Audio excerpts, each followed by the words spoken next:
हाथी और चतुर खरगोश। एक हरे भरे वन में नदी किनारे हाथियों का एक समूह रहता था, जिसका मुखिया चतुरदंत नामक हाथी था।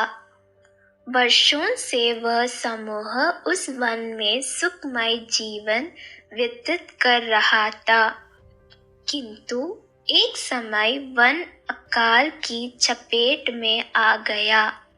नदी का जल सूख गया, वन की हरियाली चली गई और हाथी भूख प्यास से मरने लगे।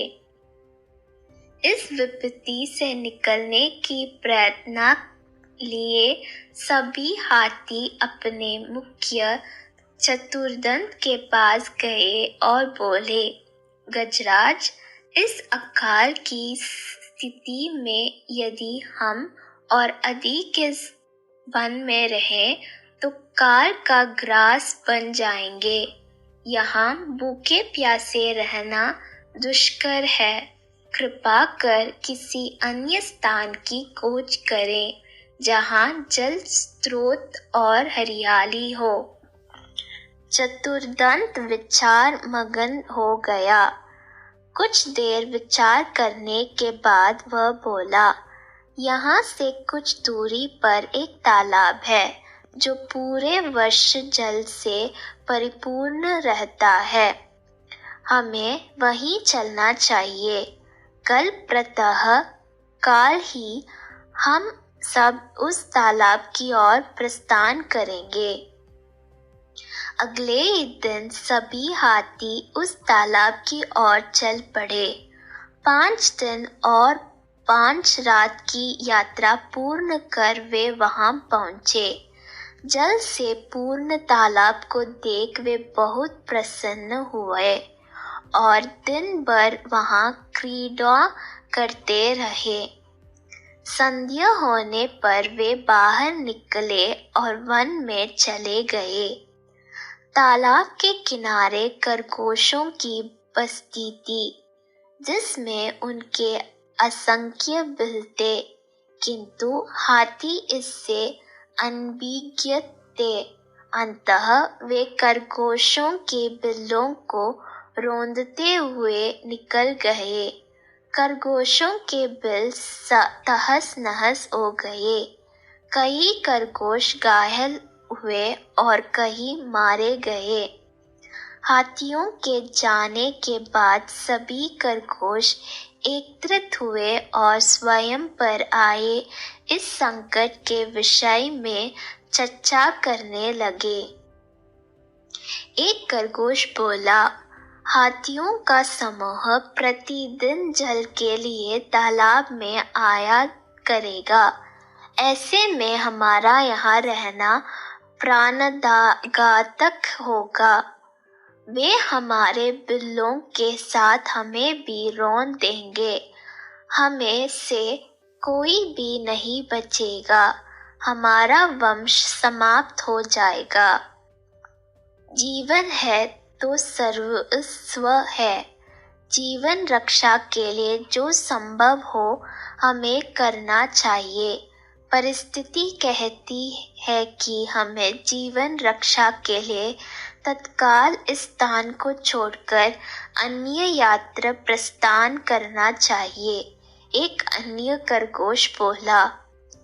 खरगोश अपनी भूमि छोड़कर अन्य यात्रा जाने के विचार से दुखी थे।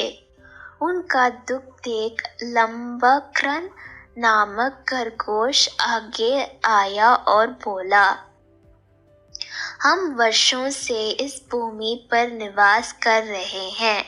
हम अपनी भूमि क्यों छोड़े? इस भूमि पर हमारा अधिकार है। हमें हाथियों से बात कर उन्हें यहाँ आने से रोकना चाहिए। किंतु उनसे कौन बात करेगा? कौन उन्हें समझाएगा? सभी खरगोशों ने एक स्वर में पूछा। मैं उनसे बात करूंगा और यहाँ आने से मना करूंगा, लंबकर्ण बोला। किंतु क्या वे तुम्हारी बात मानेंगे? अवश्य मानेंगे। मेरे पास एक युक्ति है। मैं उनसे कहूँगा कि ये तालाब चंद्रमा में बैठे खरगोश का है और उसने आप लोगों का यहाँ आने से मना किया है। संभवतः वे मेरी बात मान जाएंगे, लंबकर्ण बोला।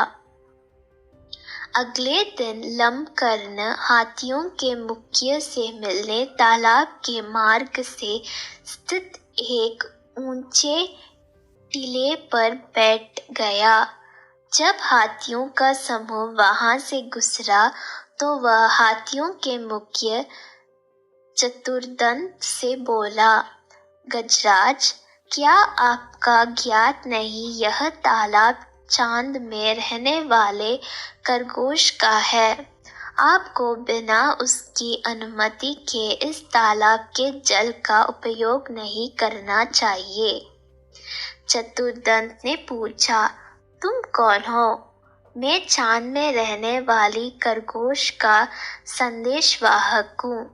उसने मुझे अपने संदेश के साथ आपसे मिलने भेजा है, लंबकर्ण बोला। संदेश, क्या वह है? चतुर्दंत ने फिर से पूछा। संदेश यह है कि इस पवित्र तालाब में चंद्रदेव का वास है, इसलिए तुम लोग इसके जल का उपयोग नहीं कर सकते। मैं कैसे मान लूं कि ये तालाब चंद्रदेव का है? जब तुम मुझे तालाब में चंद्रदेव के दर्शन करोगे तभी मैं यह बात मानूंगा और अपने दल को यहाँ आने से रोकूंगा। चलो मेरे साथ और स्वयं देख लो, कहकर लंबकर्ण चतुर्दंत को तालाब के किनारे ले गया। उस समय तालाब में चांद की छाया पड़ रही थी। लंबकर्ण चतुर्दंत को वह छाया दिखाते हुए बोला, गजराज, देखो तालाब में चांद का वास है, अब तो मेरी बात मान लो। चांद की छाया को चंद्रदेव समझकर चतुर्दंत ने उसे प्रणाम किया और वहां से लौट गया। उसके बाद उस तालाब में हाथियों का समूह कभी नहीं आया। सीख, बुद्धिमानी से किसी भी समस्या का समाधान किया जा सकता है।